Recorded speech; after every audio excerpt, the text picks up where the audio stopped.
Welcome to the third episode of Cruz Boxing Scorecard. It's your boy Cruz, a.k.a. Crucito el Vago. Henry, and if you like our content, don't forget, like and subscribe. Like and subscribe. I want to thank everyone for their patience. You know, we've been out of commission for a couple weeks. I did a little bit of traveling. I went to San Francisco for a wedding, so we couldn't record a podcast for the March 30th fight. With the main event was Fundora versus Tszyu. But let's dive into that fight card, the co-main event. Let's talk about Pitbull Cruz and Rolando Romero. Okay. Pitbull won by TKO in the 8th, right? Henry, what were your thoughts on that fight? My thoughts are Happy Easter. No, I gotta chill. Wait. My thoughts were Rolly had the stanky leg from the beginning. I think he had like 1 or 2 rounds, and that was it. Like, not even 2 rounds. Like, he was just not hitting, and it's like, I saw how hard Pitbull was hitting him. Like there's a couple shots where you see, like, he's just getting rocked in his face, and his eyes just staying shut. But, he wasn't swollen. His eye was just closed. Like, it looks like his head wasn't, like, I don't know. It was like, I kind of felt bad, but the amount of crap that he talks, I'm like, I don't feel bad for him. Yeah, man. I think Isaac Cruz. Shout out to another Cruz. Let's freaking go. That's my cousin. Now, he ain't related, but, you know, we'll adopt him. He's our adopted cousin. Yo, little Mike Tyson over here throws punches. Oh, my God. He almost knocked Romero's head off. He was hitting so hard, that Rolly couldn't compose himself throughout the whole fight, even from round 1. Right. The haymakers that were thrown, landing right on the button. The funny thing is, Rolly was talking all that shit about, Pitbull is not a Pitbull. He's a Chihuahua. This is what he said in the conference. He said he was a Chihuahua. Do you think there should be a rematch, Henry? No. I think Rolly has been trash since he fought that crab driver. Was his last fight? Yeah, before. The guy who who is this guy? The 50-year-old guy. He's a mole person from pyramids of Mexico. Just came out. I'm kidding. No, so the 140 is stacked right now, right? 140 is stacked right now, and Isaac Cruz, by beating Romero, he's a champion, right? This was his dream. He's a champ. He's got a belt, and this is the class that he just stepped in. Okay, WBC, Devin Haney, the IBF championship, the IBF champion, Subriel Matias. That guy is dangerous. Mm-hmm. That guy's the boogeyman. Yeah, he's scary. Where is he from again? DR? Is he from DR? I think he's Puerto Rican. Let's look it up. I think he's from DR. I don't know. I could be wrong. Yeah, no, I think he's Puerto Rican. So I remember seeing a couple of his fights, and I was like, "Who the fuck is this guy?" Like, yeah, he's Puerto Rican. He's Puerto Rican. He feel like a Puerto Rican. And then the last WBO champion, Teofimo Lopez. This 140 looks amazing. It is. Right? Yeah. So who's he fight next? He's got to fight Matias next. I think Matias isn't like big name fighter right now. I think would blow him up. Whoever wins that fight. I think Cruz would steer away from him for now because he wants redemption he wants the redemption for that L he got from Davis. From Tank Davis. So like I think that's what his goal is. Plus, like, I noticed a couple things wrong with like his fight with Rome. Was he just was throwing really wide haymakers, and it's like he was dodging them. Like, what knocked him down was just like a straight like left like jab that got him all loot. You know what I'm saying? So it's like he needs to work on that, I think. But once I think because the other guy, what's his name again? Matias Subriel. Yeah, I saw like 2 of his fights, and I was like, "Who is this guy?" And this guy killed somebody. He's super sharp. Yo. Like he's like very sharp, like with his punches. Like he hits with precision, dude. Like so, I think that it wouldn't be a smart fight for Cruz to take him on. But honestly, I think he might. He should fight Teofimo. That would be a good fight. Teofimo would be a great fight. Would be an awesome fight. And if it happened if it would happen at the theater, that would be dope. That's not happening at the theater. That's got to be downstairs. That's got to be downstairs. The Garden. So when we're talking about the theater, the theater is upstairs. For the people that don't know, the Hulu Theater is upstairs of Madison Square Garden. It's like a little, it's like an amphitheater. Half. It's meant like a stage for acting or whatever. Anywhere you sit's a good seat. Anywhere you sit. If you see a boxing match there and anywhere you're going to sit is a great seat. But fun fact about Subriel Matias, he fought this fighter, RIP Maxim Dadashev. After that fight, that fighter passed away. This is how crazy this guy Matias is. He's a monster. You guys got to look him up and look at his highlights. He's a beast. That fight, beast versus beast, whoever lands on top, have 2 belts. I don't think anybody's gonna want to fight this guy. I feel like he's got to just fight whoever's gonna fight him, and then show whatever people want to see what his flaws are, and he hasn't really shown it. And it's kind of like very similar to what like Crawford is at the moment. Like he shows flaws, but then he just comes back at you and just beats you up. So. That's what I think about that. So the main event was supposed to be Keith Thurman versus Tim Tszyu. Tim Tszyu from Australia. Mm-hmm. Keith Thurman is a washed-up fighter, I think. I don't like that guy. I don't like that guy at all. He's all talk, and he's been out of the game for quite some time. He hasn't been boxing, and this was supposed to be his time back from commentating and all that stuff. And apparently he ruptured his bicep. He got injured before the fight, 2 weeks before the fight. And they needed a replacement fighter, and Fundora steps in 2 weeks before the main event and takes the fight against Tim Tszyu. And Tim Tszyu, that went the distance, bloodbath. Yeah, that's a bloodbath. Tim Tszyu got cut on the top of the head by an elbow, and it was bleeding the whole time. I said he has raises for elbows. Raises for elbows. I couldn't believe how. I'm just thinking about now how tall he is, and if he goes like this, he's a cactus. He's got blades on his elbows. Fundora is like 6'5.5". Tszyu is only 5'8.5". So the Fundora's reach is like 80 inches. Bro, this guy has the height and the reach of a heavyweight. And he's fighting at 154, right? He steps in. He lost his last fight. He got knocked out, actually. But that was his first loss. He comes in 2 weeks later, 2 weeks before the fight, and he gets a decision win by the end of the 12th rounds. He was looking sharp, though. Like he was hitting him with the 1-2s in and out. And what I noticed predominantly when Tszyu was going in and he was trying to keep the fight inside, he was blocking, but those elbows were like literally hitting him. Yeah. Like they were hitting him. And it was just like, I don't think he was trying to hit him with elbows. It was just like a defense, like him going like that. Yeah. And it's just hitting him. And he's like, those elbows are hurting him. And he's bleeding more. And it's like, oh my God. Like, this guy's just too big I feel like, for that division. And that's an advantage, I guess. For his height and reach, he shouldn't be fighting on the inside at all. He should not go toe-to-toe with any fighter. He went toe-to-toe with Tszyu the whole time. Right. Tszyu hit harder.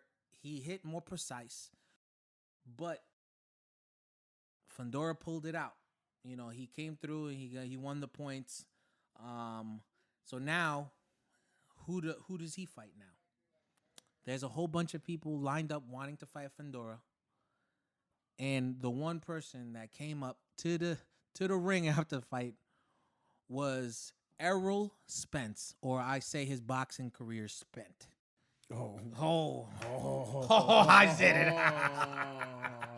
it. Oh, who you We got some family members mad. Yo, right now. well, our family is broken down the middle, I would say, between Errol Spence and Bud Crawford. I've been a believer of Bud Omaha since he was fighting at 140. Before he got undisputed at 140, then he moved up at 147, undisputed all the championship belts. Now he's looking to move up to 154. I think the mandatory is Bud Crawford. He'll just chop that dude down. He'll chop Fundora down. Is it wait? I could be getting this wrong now. Wasn't that weight division 147? Oh no. Fundora and Tszyu fought at 154. That's right, because Spence is jumping in trying to fight them At because he wants to move up in weight, wants to move up and in Bud weight. is telling him, "Nah, you need to chill because I'm coming in." Yeah, Yeah, since he got all the belts, that's what he did at 140. He got all the belts. He said, "I'm moving up in weight." He hit 147. That would be a crazy challenge for Crawford to fight that giant ass dude, because how tall is Crawford? Like, he's shorter than Tszyu. Could be. Let's find out. Let's find out. But yeah, like, because that dude Fundora is just like so awkwardly big, and telling you, if you rewatch it, there's certain parts where he's just throwing elbows, and it's like his elbows was the reach of Tszyu's reach. Like, Yeah. what do you do with that? He's Like, 5'8", by the way. So He's he's 5'8"? he's like a half inch shorter from Oh, Tim Tszyu. really? Yep. That's okay. But he's then supposed- still. But that was the plan. That's But the plan you from know day. what? But you know what? I think he's got the skill, and I think he will probably knock him out too. I think he would knock out Fundora. But who I really would want Fundora to fight is Jermell Charlo. Okay. Because he's a 154. He was undisputed at 154. Mhm. And then, he relinquished belts or he got him stripped. But that's who I think he should fight at 154. With that fight, Sebastian Fundora won the WBO championship. So now he's a weight holder. The IBF is vacant. The WBA is held by Israel Madribov. And, Fundora also got the WBC belt after that fight. Yeah, I knew that was a title fight. WBC and WBO. Oh, really? So it was a he's- unification bout. Oh, wow. That's Wow. good. Wow. Wow. Okay. Yeah, no. So then, yeah, that's why Bud is like, no, ain't no way I'm letting Spence. He's like, bro, I already beat somebody. Get this in weight line. division." Get in line, Errol. Yeah, for real. He's not Errol anymore. He's Error Spence. Spent. He's Error Spent. All right, Oh, to move no. on, ladies and gentlemen, we're going to be talking about the next fight that's coming up on April 20th, Barclays Center, Brooklyn, New York. Devin Haney versus Ryan Garcia. This fight has been promoted to the T. This fight, everybody's been wanting to watch for years. For years. These two fighters have fought in the amateur 6 times, 3-3 wins. They're tied down the middle. Amateurs are just amateurs, right? We understand that. Anything can really stop the fight, too. Yeah. And they're only 3 rounds. But you get in the ring, you get to know each other's movements, little ticks, I think it does benefit both of them that they've been in the ring with each other in the past. Let's talk about predictions. Henry, who do you think is going to win and by how? Well, there's a lot that I could say about it, because it's like, I like Garcia. I want him to win, but I feel like the consistency of just being really disciplined, Haney has got it in the bag. Like, Haney's consistent. He's always disciplined. He's always putting in that work. And I think that he could legitimately take it. And honestly, I think it's like, he's fast, but I don't think he hits as hard as Garcia. But his speed is like at par with Garcia. But if he just does his consistency and does everything right, he could take the fight. But Garcia, on the other hand, I want to see him fight because he talks mad shit and I like him.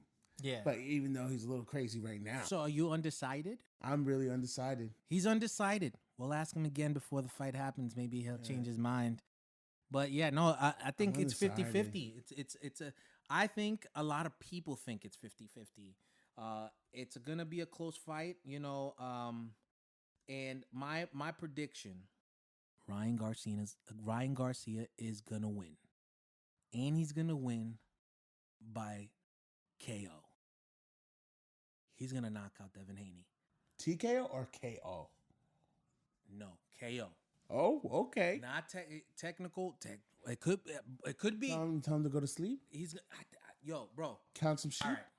The reason why I say this, because, I mean, Devin Haney's never been knocked out, right? I don't think he's hit the canvas either, right? What? I don't think he's hit the canvas. He has had stinky legs, and I think... But gloves hitting the canvas. I think he might have been knocked down versus Linares. Remember? Linares? Maybe. But he had episodes with stanky legs. Linares hits strong too, and Loma hits strong. But I think Ryan Garcia, when he hits, it hurts. Yeah, he hits true. stronger than both of them. And I think he put down Linares, and he made him quit. And I honestly think this will be the toughest, the hardest puncher that Devin Haney's gonna see. I think so too. This is the hardest puncher he's gonna see so too. far in his career, and he's fighting a dude who's faster than him, just by a little bit. I think he's faster. I don't think he's more accurate, but he's a faster. But when he smells blood, dude, he just attacks. Yo. It's like with his last fight with what's his name? What was his name? Duarte? Not his last fight against Duarte. Oh wait, Haney's last fight? No, Garcia's last fight. Ryan Garcia's last fight was Oscar Duarte Jurado. Right. So that was a close. That was a good it wasn't. fight. I don't think it was close. I think good. Duarte was not like a cherry, like what you were gonna. I think you would be saying it too. Like he was not like cherry picked because his record was really good. We were talking about it. Yeah. So like my thought was, okay, Ryan Garcia before his last fight, he lost against Tank Davis, right? So when you lose as a fighter, usually you get a cherry picked fight, which is you have strong odds of winning. For the fans that don't watch boxing, strong odds of winning. You're basically picking a loser to fight, so it's cherry picked is easy. Okay, he picked this fighter. I don't think this was a cherry picked fighter. The fighter that he picked was like 26-1 before that fight, with 21 knockouts. Right, That's a great pedigree. That's a great resume. Those percentages are That's nice. a great resume. And but what I have to say is, like, when you look at that TKO in the 8th round, right? It was the 8th or 9th round, bro. Like, as soon as he wobbled him a little bit, he was just accurately fast, like, bam, bam, bam. And he's like, couldn't take it. It was like the ref was like, Did you see him stand back up when he was getting counted out? Jurado was like, the ref was like counting him down, and then finally he hit 9, and he got up, and then 10. he got up at 10, not standing up. He was midway up at 10, and he's like, "Look him up." Yeah, right. You're quit. done. Yeah, no, you get hit by Ryan Garcia's punches like that, and I'm telling you, I think Ryan Garcia is gonna win. But Vegas does not think Ryan Garcia is gonna win. He's the underdog. Look at DraftKings odds. Devin Haney is minus 800. Oh, wow. Ryan Garcia is plus 550. Get out. I'm telling you, that's crazy. So that means like everyone thinks Haney's gonna win. That means the odds are against Ryan Garcia. That's crazy. For the people who do not bet, plus 550 means if you bet $100, you win $550. If they're minus 800, you would have to put up $800 to win $100. So that's how the odds work. But that's crazy. Yeah, you would think that would be a little bit closer, right? No, I bet you'll get closer towards the fight. Can we talk about that thing we saw before we did this? It looked like they were on top of Empire State Building. Oh my God, face off. Go ahead. This guy, Ricky Garcia's like, "Where's your mama? Where's your mama?" Yo, Haney got so mad and smacked him, and I'm over here like, where is his mama? Like, what's going on? What am I missing here? Yo, the pops got mad too. Yo, bro. he got mad, but I fucking like.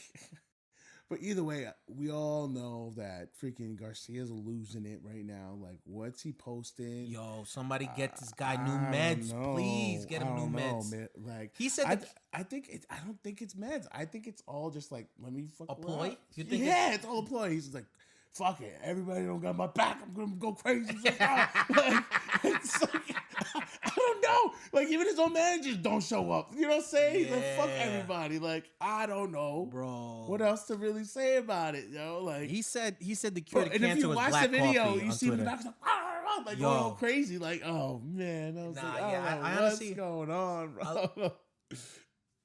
Ryan Garcia took a break off boxing for mental issues, right? So that was not red flag, but that was a hint number one that he has mental issues, right? Right. Now he took off. He came back from the retirement, quote unquote, and he's been acting a fool. But I'll tell you this much: out of everything, I think it's a ploy.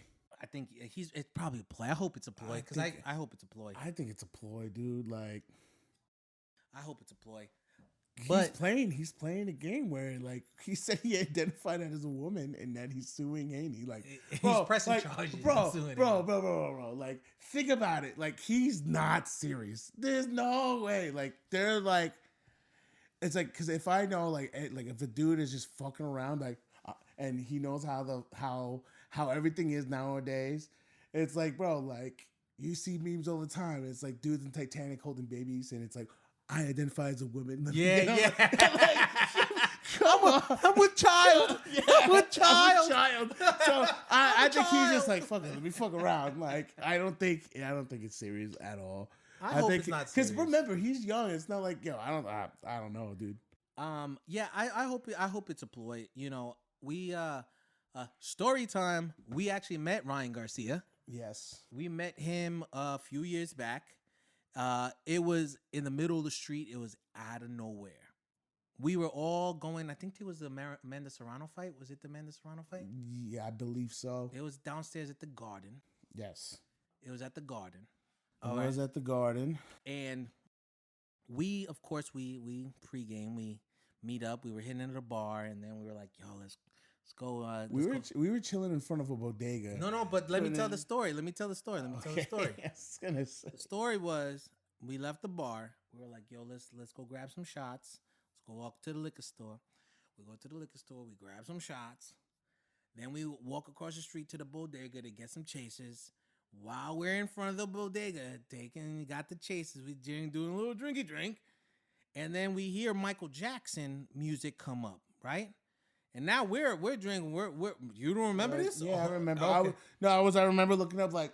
Yeah, so we heard Michael Jackson, so we start singing the song. I think it was Beat It or whatever it was. So we start singing the song, and then we look for where the music's coming from, and we look on the street, and there's this, guy who takes tourists around in his bicycle. So he has a carriage. Yeah. And then all we see is the back of some guy's head and a girl's head, and then we look over and he turns around and looks at us, and with Ryan Garcia, he puts his hands up. We go, what the fuck? So look how good of a sport Ryan Garcia is. This is why I like him. I hope this is a ploy, what he's doing right now. He makes the bike rider stop in the middle of traffic, in the middle of New York City. The guy stops and he gets out of the carriage to greet his fans. We're hyped. We're hyped as hell. We're like, yo, what's up? His girlfriend was there and she was just like, oh, honey, like, come on. I wanted a romantic time with you. And she's trying to keep a straight face. And he's like, I got to do it for the fans. I remember asking him, like, yo, punch me in the stomach, dude. Yeah, you did that. Like, punch me in the stomach. Do it. He's like, no. My cousin, this was years ago. And when my cousin, was it you who said he needs to fight Tank? Yeah, no, it was our cousin. Our cousin goes up to him. He's like, yo, man. And he's like, serious. Like, yo, you need to fight Tank Davis. He's like, yeah, man, it's on the list. I'm going to do it. He didn't say, he doesn't even have cameras on him. And he's like, yeah, I'm going to fight him. I want to fight him. I'm going to do it. Like, this guy says he's going to do it. And he was such a good sport about it. We ended up taking a picture with him. Boom, right there. And he went on his merry way. And we ended up going into the Garden to watch a fight.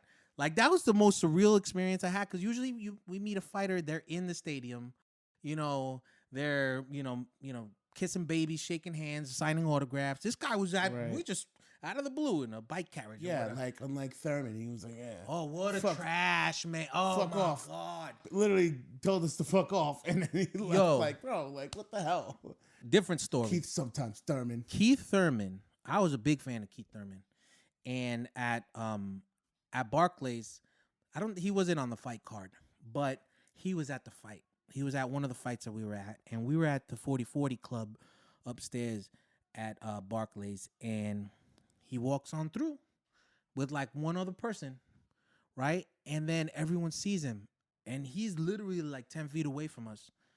And we're like, yo, we're coming up to him. A little kid comes up to him and try to get an autograph. I understand getting bum rushed by people could seem a little, Too much for you. But if you're a boxer and you're at a boxing event and you have a whole bunch of fans screaming out your name, trying to say hi to you, you don't say, hey, yo, what the fuck, get away, give me space, get the fuck out of here.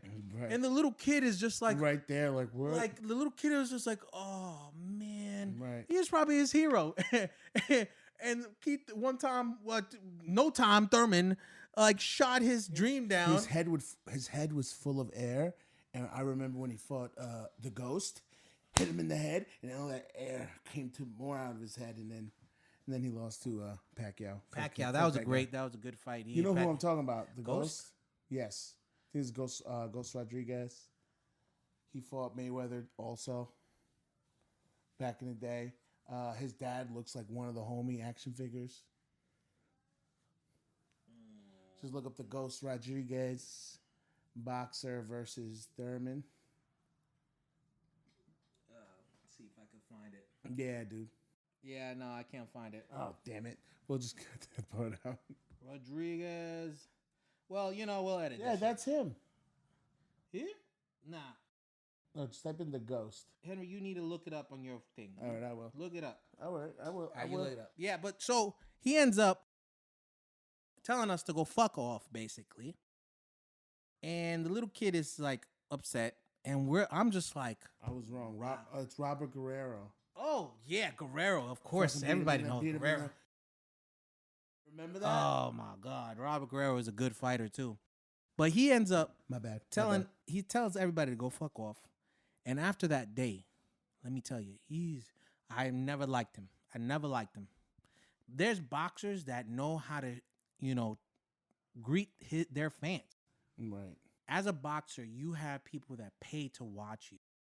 You have a responsibility to show love to people who are going to pay to watch you. After that fight, I wanted him to lose every single time. I lost all respect for that man. I don't know if he was having a bad day or not, but you know what? You tell a little kid to go fuck himself. and